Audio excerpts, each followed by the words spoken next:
How goes the family? Welcome back to Larry's Anything Goes. Hopefully you guys have a great or having a great and exceptional day. Today's word of the day is cosign, stands for to give over to the care of another and trust to deliver merchandise for sale to set apart as a special use or purpose. Now I chose this word today because I've never co-signed for anybody when it comes to credit, because when it comes to my credit, I take it very seriously. And I don't think I ever would, because it's, you know, I remember before I even started, got my first house, a long time ago, back in 2010. They told me I didn't have enough credit because back then I didn't understand. I understood credit, but I didn't utilize credit like I do now.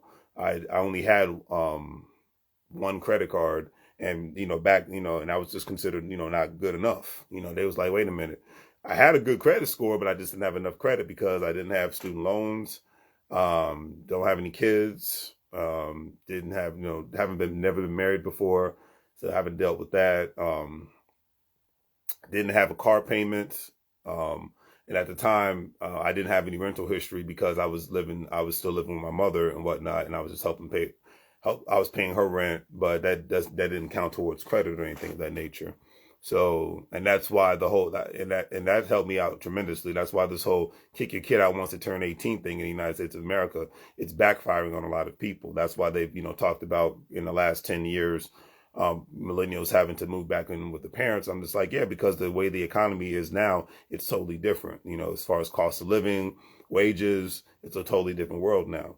But at the end of the day, a lot of parents, the smart parents, in my personal opinion, I'm not saying people are stupid, but the intelligent, financially intelligent, let me put it that way, parents are like, hey, this is an economic opportunity for not only for me to help my child out, but I can get some more money for the bills. And so with the cost of living going up, they can contribute towards the mortgage or the rent, and they can contribute towards bills and whatnot and any other household items. And that therefore it lifts a financial burden off of me, and it puts me in a position to where I can do two things: save more money, invest more money.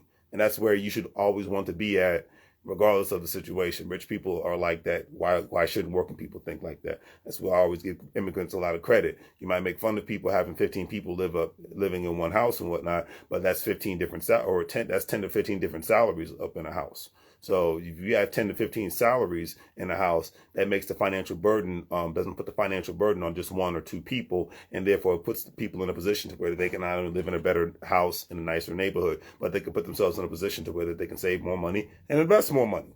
So that is the thing that people nowadays, regardless of where you live at in the country, you're going to be forced to live like this anyways if your economic house is not in order. So it's just going to be inevitable. And I know that most people are just going to complain and whine about who's in the White House, governor's house, and mayor's house, but they're not going to look about what they're doing in their own house because they're still living up this mindset of one or two income families and everything should be fine. Because trust me, people are getting their rude awakening in the state of Texas and the state of Florida and the Carolinas and the state of Georgia just because they don't have income state taxes or crazy taxes like California and New York.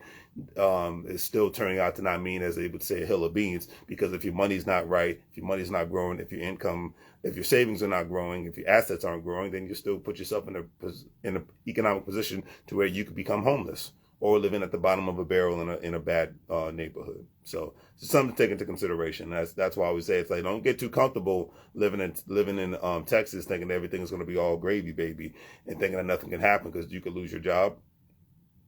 You can, if you don't have a job in Texas or California, you have put yourself in a position to where you can be homeless. So I'm just saying, you go in a position where you could have a medical issue to where you could put you out of commission for months or possibly permanently to where you might even have to be on disability.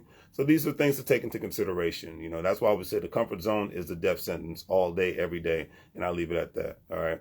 So today's quote of the day is by one of my favorite actors, Kevin Costner. I remember the first movie I ever saw him was back in the early 90s, known as Robin Hood, Prince of Thieves.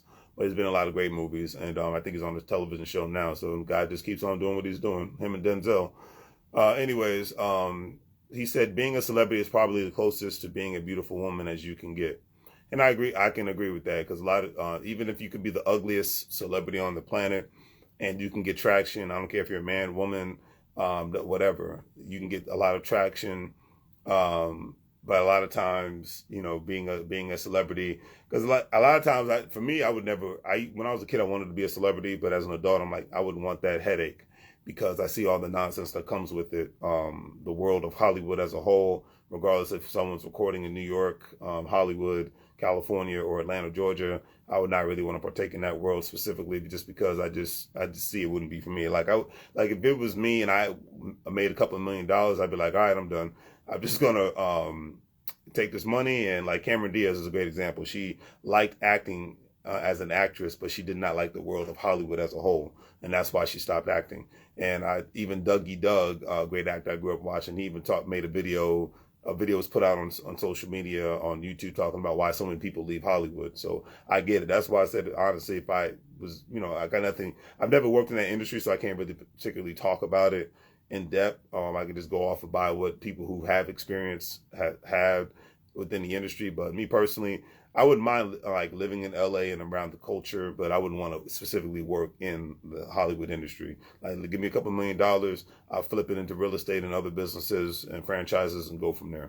But that would just be me specifically. And if I had like a love for the craft of acting, then maybe I would just do it every now and then. And because there's plenty of these actors and actresses who engage in this stuff every now and then, and just for the sake of it, just because they love the craft. Or maybe they just do stage acting, Chitlin Circuit, Broadway, whatever have you, just because they love the craft and they just love getting into character and doing what they do in front of an audience, no matter, regardless how big or small the audience may be. So I think that's pretty cool, and I just leave it at that. But on that note, family, do the great thing for things. Like, share, and subscribe. Have a great day, and as always say, make money moves, or you're gonna live like a fool. Take care.